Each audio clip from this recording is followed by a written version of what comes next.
ರೈತ ಬಾಂಧವರಿಗೆ ನಮಸ್ಕಾರ. ನಾನು ನಿಮ್ಮ ರಂಗು ಕಸ್ತೂರಿ ಮುಡುವು. ಇವತ್ತು ನಾವು ಬಾಗಲಕೋಟೆ ಜಿಲ್ಲೆಯ ತೆರದಾಳ ತಾಲೂಕಿನ ತೆರದಾಳ ಹೋಬಳಿಯಲ್ಲಿದ್ದೀವಿ. ತೆರದಾಳ ಅಂದ ಕೂಡಲೇ ನೆನಪಿಗೆ ಬರೋದು ದರೆಪ್ಪ ಕಿತ್ತೂರು ಸಾರ್ ಅವರು. ಯಾಕಂದರೆ ಈ ಭಾಗದಲ್ಲಿ ಅಷ್ಟು ಫೇಮಸ್ ಆಗಿದ್ದಾರೆ ಸಾವಯವ ಕೃಷಿಕರು.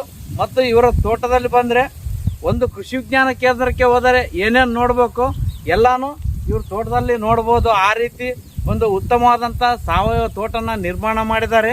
ಅದರಲ್ಲಿ ಒಂದು ಭಾಗವಾಗಿ ಕೃಷಿ ಹೊಂಡದ ಮೇಲೆ ಕೋಳಿ ಸಾಕಾಣಿಕೆಯನ್ನು ಮಾಡ್ತಾ ಒಂದು ಉತ್ತಮವಾದಂಥ ರೈತರಿಗೆ ಅನುಕೂಲವಾದಂಥ ಮಾದರಿಯನ್ನು ಇಲ್ಲಿ ಸಿದ್ಧಪಡಿಸಿದ್ದಾರೆ. ಯಾವ ರೀತಿ ಮಾಡಿದ್ದಾರೆ, ಇದರಿಂದ ಏನೇನು ಅನುಕೂಲ ಆಗಲಿದೆ, ಸಂಪೂರ್ಣ ಮಾಹಿತಿಯನ್ನು ಸಾರವ್ರ ಹತ್ರ ಪಡೆಯೋಣ.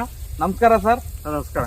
ಸುಮಾರು ದಿನದಿಂದ ನಿಮ್ಮ ಹತ್ರ ಬರ್ಬೇಕಂತ ಆಸೆ ಇತ್ತು, ಆದರೆ ಕೆಲವಾರು ಕಾರಣಗಳಿಂದಾಗಿ ಬರೋಕ್ಕಾಗಲಿಲ್ಲ. ನಿಮ್ಮ ಊರು ಹತ್ರ ಬಂದು ವಾಪಸ್ ಹೋಗಿದ್ದು ಉಂಟು. ಸಾಮಾನ್ಯವಾಗಿ ಕೃಷಿ ಹೊಂಡ ಎಲ್ಲರೂ ಮಾಡ್ತಾರೆ.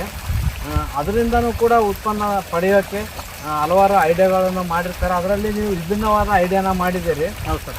ಇದರಲ್ಲಿ ಮೀನು ಎಷ್ಟಿದ್ದಾವೆ, ಯಾವ್ಯಾವ ಮೀನಿದ್ದಾವೆ, ಮತ್ತು ಆ ಮೀನಿಗೆ ಆಹಾರ ಒದಗಿಸೋಕೆ ಏನೇನು ಐಡಿಯಾ ಮಾಡಿದರೆ ಅದ್ರ ಬಗ್ಗೆ ಸ್ವಲ್ಪ ಮಾಹಿತಿ. 21 ಮೀಟ್ರ್ ಆಳ ಇದೆ. 21 ಮೀಟ್ರ್ 21 ಉದ್ದ 3 ಮೀಟ್ರ್ ಆಳ ಇದೆ. ಟೋಟಲ್ ಅಂದ್ರೆ 10 ಲಕ್ಷ ನೀಡುವಂಥ ಒಂದು ಕೆಪಾಸಿಟಿ ಇದೆ.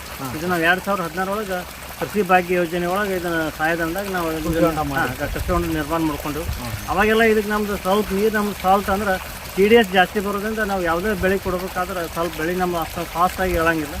ಆ ಒಂದು ಉದ್ದೇಶದಿಂದ ಕೆಲವೊಂದು ಯಾಕೆ ಈ ಥರ ನಾವು ಡೈರೆಕ್ಟ್ ಬೋರ್ವೆಲ್ ನೀರು ಕೊಡೋದ್ರಿಂದ ಸ್ವಲ್ಪ ಬೆಳವಣಿಗೆ ನಮಗೆ ಕಡಿಮೆ ಅನಿಸುತ್ತೆ. ಅದಕ್ಕೆ ಕೆಲವು ವಿಜ್ಞಾನಿಗಳನ್ನ ಸಂಪರ್ಕ ಮಾಡಿದಾಗ ಇಲ್ಲ ನೀವು ನೀರು ಸ್ಟೋರ್ ಮಾಡಿ ಕೃಷಿ ಹೊಂಡ ಶೇಖರಣೆ ಮಾಡಿರಿ, ಅದೆಲ್ಲ ಕೆಳಗಡೆ ಹೋಗಿ ಉಪ್ಪಿನ ಒಂದು ಕೆಳಗೆ ಕೊಡ್ತೈತೆ, ಆಮೇಲೆ ನಿಮಗೆ ನೀರಾವರಿ ಮಾಡೋದು ಹೇಳಿದಾಗ ಅದನ್ನು ವಿಚಾರ ಮಾಡಿ ನಾವು ಕೃಷಿ ಹೊಂಡ ನಿರ್ಮಾಣ ಮಾಡ್ಕೊಂಡು ನಿರ್ಮಾಣ ಮಾಡ್ಕೊಂಡು ಅದರಲ್ಲೂ ಕೂಡ ನಾವು ಬರೀ ಹೊಂಡ ನಿರ್ಮಾಣ ಮಾಡ್ಕೊಂಡು ಇದರ ಏನಾದರೂ ಮತ್ತು ಉಪ ಉತ್ಪನ್ನಗಳನ್ನು ತೆಗಿಬೇಕಂತ ಹೇಳಿ ನಾವು ಮೀನು ಸಾಕಾಣಿಕೆಯನ್ನು ಮಾಡಿಕೊಂಡು ಅದು ವಿಜ್ಞಾನಿಗಳ ಸಲಹೆ ಪ್ರಕಾರ ರೋಗೋ ಮತ್ತು ಕಾಟ್ಲಾ ಇದ್ರಾಗ ಅಂದ್ರೆ ಕೆಪಾಸಿಟಿ ಪ್ರಕಾರ ಒಂದು 400-500 ಮೀನ ಬಿಡ್ಬೋದು ಅಂತ ಹೇಳಿದ್ರು.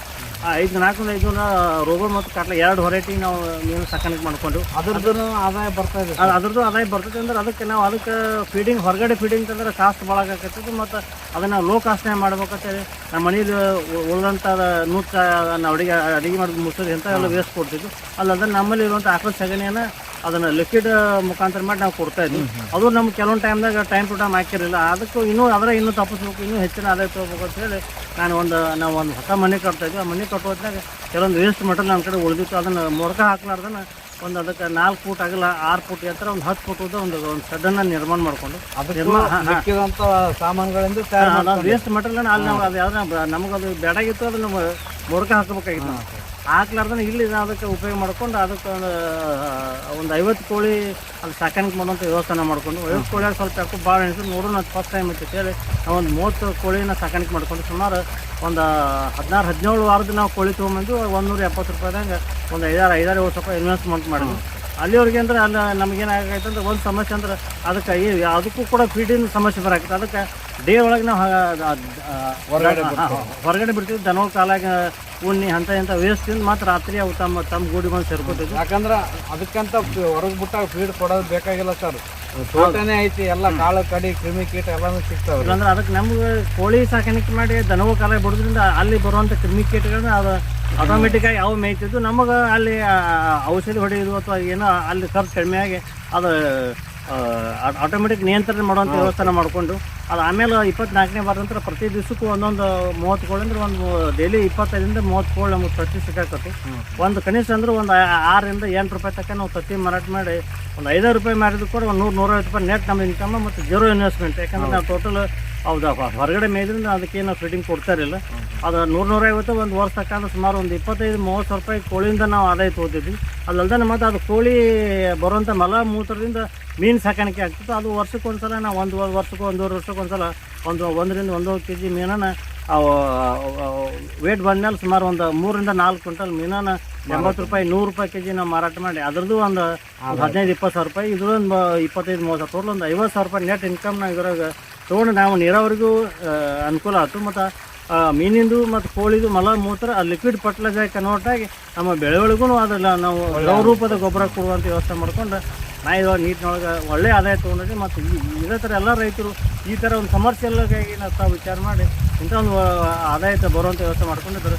ಯಾವ ರೈತನ ಕೈ ಹಿಡಿಯೋರು ಅಂತ ಯಾರಿಲ್ಲ. ನಾವು ಸಾಕಷ್ಟು ಬಲಿಸೋದು ತೋರ್ಸಕ್ಕೆ ಒಂದು ಒಳ್ಳೆ ನಿದರ್ಶನ ಮತ್ತು ಒಂದು ಆದಾಯ ತೊಗೊಳಕ್ಕೆ ನನಗೆ ಭಾಳ ಖುಷಿ ಅನಿಸುತ್ತೆ. ಇಡೀ ನನ್ನ ಕುಟುಂಬದಲ್ಲಿ ಕೆಲಸ ಮಾಡ್ತೀನಿ ಹೇಳಕ್ಕೆ ನನಗೆ ಭಾಳ ಹೆಮ್ಮೆ ಐತೆ. ತುಂಬ ಧನ್ಯವಾದಗಳು ಸರ್. Thank you. ನೋಡಿದ್ರಲ್ಲ ರೈತ ಬಾಂಧವರೇ, ಸಾಮಾನ್ಯವಾಗಿ ಕೃಷಿ ಹೊಂಡ ಎಲ್ಲರೂ ಮಾಡ್ತಾರೆ. ಇದಕ್ಕಿಂತಲೂ ಇನ್ನೂ ಜಾಸ್ತಿ ದುಡ್ಡು ಖರ್ಚು ಮಾಡಿ ಕೃಷಿ ಹೊಂಡಗಳು ಮಾಡಿರ್ತಾರೆ. ಆದರೆ ಅದನ್ನು ನೀರು ಬಳಕೆಗೆ ಮಾತ್ರ ಉಪಯೋಗಿಸ್ತಾರೆ. ಆದರೆ ಸಾರವರು ಅದರಲ್ಲೇ ತಲೆ ಉಪಯೋಗಿಸಿ ಮೀನನ್ನು ಸಾಕ್ತಾ ಇದ್ದಾರೆ. ಅದ್ರ ಮೇಲೆ ಕೋಳಿಯನ್ನು ಸಾಕಾಣಿಕೆ ಮಾಡಿ ಅದರಿಂದ ಬರುವ ಗೊಬ್ಬರವನ್ನು ಮೀನಿಗೆ ಆಹಾರವಾಗಿ ಮಾಡಿದ್ದಾರೆ. ಅಷ್ಟೇ ಅಲ್ಲದೆ ಇವರು ಸಾಕಿರುವ ಪಶುಗಳಿಗೆ ಉಣ್ಣೆ ಇನ್ನಿತರ ಕೀಟಗಳು ಬಾರದಂತೆ ಈ ಕೋಳಿಗಳಿಂದ ಕಂಟ್ರೋಲ್ ಮಾಡ್ತಾ ಇದ್ದಾರೆ. ಈ ರೀತಿ ಒಂದೇ ಕಲ್ಲಿಗೆ ಎರಡು ಹಕ್ಕಿ ಅಂತೆ ಸಾರವರು ಅದರಿಂದ ಉಪಯೋಗನೂ ಪಡ್ಕೊಂಡು ಮತ್ತು ಆದಾಯನೂ ಪಡಿತಾ ಇತರ ರೈತರಿಗೆ ಮಾದರಿಯಾಗಿದ್ದಾರೆ. ಹಾಗಾಗಿಯೇ ಇವರ ತೋಟಕ್ಕೆ ಪ್ರತಿನಿತ್ಯ ಗೌರ್ಮೆಂಟ್ ಆಫೀಸರ್ಗಳಾಗಲಿ ಅಥವಾ ರೈತರಾಗಲಿ ಬರ್ತಾನೆ ಇರ್ತಾರೆ. ಅವರಿಗೆ ಸಂದರ್ಶನ ನೀಡೋದೇ ಒಂದು ಕೆಲಸ ಆಗಿಬಿಟ್ಟಿದೆ ಸಾರಿಗೆ. ಅಷ್ಟು ಈ ಭಾಗದಲ್ಲಿ ಪ್ರಭಾವ ಬೀರಿದ್ದಾರೆ. 32 ವರ್ಷದಿಂದ ಸಾವಯವ ಕೃಷಿಯಲ್ಲಿ ಶ್ರಮಿಸ್ತಾ ಬಂದಿದ್ದಾರೆ ಅಂತಲೇ ಹೇಳ್ಬೋದು. ಇಂಥವರ ಮಾರ್ಗದರ್ಶನ ಪಡೆದ್ರೆ ಉಳಿದ ರೈತರಿಗೂ ಕೂಡ ತುಂಬ ಸಹಾಯ ಆಗಲಿದೆ. ಅದೇ ಉದ್ದೇಶದಿಂದ ಇವತ್ತು ನಾವು ಸಾರವ್ರ ತೋಟಕ್ಕೆ ಬಂದಿದ್ದೇವೆ. ಇದೊಂದೇ ಅಲ್ಲ, ಇಂಥ ಹಲವಾರು ಮಾದರಿಗಳು ಸಾರವರು ನಿರ್ಮಿಸಿದ್ದಾರೆ. ಎಲ್ರಿಗೂ ಉಪಯೋಗ ಕೂಡ ಆಗ್ತಾ ಇದೆ. ಇನ್ನೂ ಮುಂದಿನ ದಿನಗಳಲ್ಲಿ ಇನ್ನೂ ಹೆಚ್ಚಿನ ವಿಡಿಯೋಗಳನ್ನು ಸಾರವ್ರ ಜೊತೆಗೆ ಮಾಡಿ ಇವರು ಮಾಡಿರುವಂಥ ಸಾವಯವ ಕೃಷಿಯ ಬಗ್ಗೆ ಸಂಪೂರ್ಣ ಮಾಹಿತಿಯನ್ನು ನೀಡೋ ಪ್ರಯತ್ನನೂ ಮಾಡ್ತೀನಿ ಅಂತ ಹೇಳ್ತಾ ಈ ವಿಡಿಯೋನ ಸುಮಾರು ಜನ ರೈತರಿಗೆ ಶೇರ್ ಮಾಡಿರಿ. ಎಲ್ರಿಗೂ ಇದರ ಅನುಕೂಲ ಆಗಲಿ ಹಾಗೂ ಸಾರವರ ಪದ್ಧತಿ ಎಲ್ಲರೂ ಅಳವಡಿಸ್ಕೊಳ್ಳಿ ಅಂತ ಹೇಳ್ತಾ ಮುಂದಿನ ವಿಡಿಯೋದಲ್ಲಿ ಇನ್ನೂ ಹೆಚ್ಚಿನ ಮಾಹಿತಿಯೊಂದಿಗೆ ನಿಮ್ಮ ಮುಂದೆ ಬರ್ತೇನೆ. ಅಲ್ಲಿವರೆಗೂ ನಮಸ್ಕಾರ.